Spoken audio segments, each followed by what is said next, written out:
皆さんこんにちは、かずえです。Everyday Kanji, Kanji on the street. Today's kanji is this.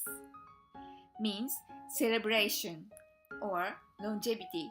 The on reading is ju or su.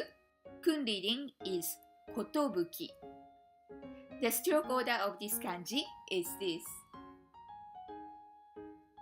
So, the kotobuki means celebration, the happy occasion like weddings.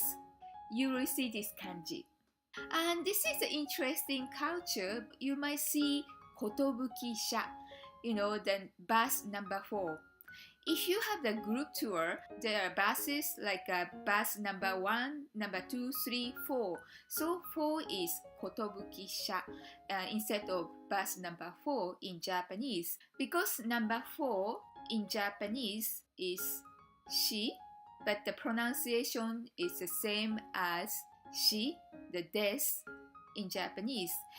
So we just hide it, call it kotobuki-sha. But nowadays, not so many people care about it, and so it's not always the cases though. Okay, here is what you see on the street, this kanji.